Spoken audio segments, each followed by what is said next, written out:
Պարոն Մկրտչյան, կներկայացնեք ինչով է կարևոր ազգային պարը ընդհանրապես երեխաների կյանքում եւ հայ երեխայի կյանքում։ Բնականաբար յուրաքանչյուր ազգի համար առաջինը պետք է լինի ազգային պարը, իսկ սերունդներ կրթելու ճիշտ դաստիարակելու համար միանշանակ երեխաները պիտի անցնեն ազգային մշակույթի միջով։ Ինչ է կարծում այսօր ստացվեց։ Բնականաբար ստացվեց, քանի որ ինքը դառնալու է պատմական իրադարձություն եւ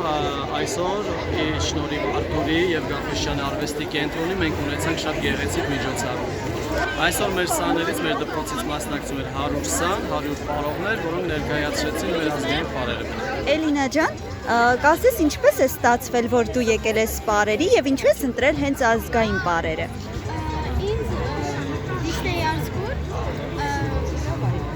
Տատիկիս հետ եմ եկել այստեղ եւ ընդունվել եմ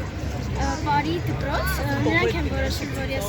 ընկեր Ռոբերտն է որոշել, որ ես հենց գնամ ժողովրդական պարերի բաժին։ Տատիկիս հետ եմ ընդունվել։ Ուրախ ես հիմա, որ ընդունվել ես։ Հավանում ես հայկական ազգային պարերը։ Այո, շատ։ Ամենասիրելի պարը ո՞րն է քո։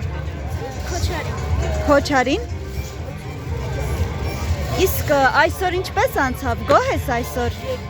Այսօր հիանալի օր է, շատ լավ անցավ։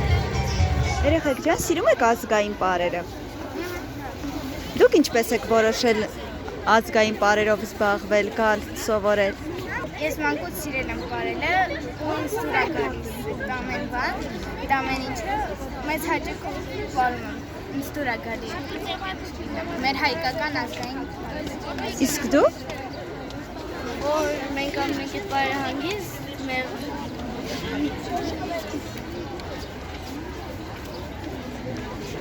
Հավանում ես հայկական պարերը։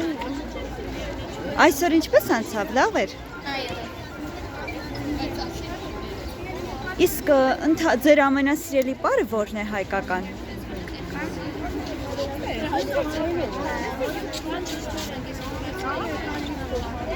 Այդպես չկա, որ առանձնացնում եք։ Կոմիտասի երիտակ հայկական պար է։ Իսկ օրինակ դուք ձեզնից փոքրերին ինչ կասեք, որ իրենք կան պարերին, թե ոչ։ Օրինակ ինչ խորհուրդ կտաք։ Դե խորհուրդ կտամ, որ կան, քանի որ ինքը սպորտ է, բոլորին է օգտակցել։ Ապագայում կարա այդ իր մասնագիտությունը չդառնա, բայց դառնա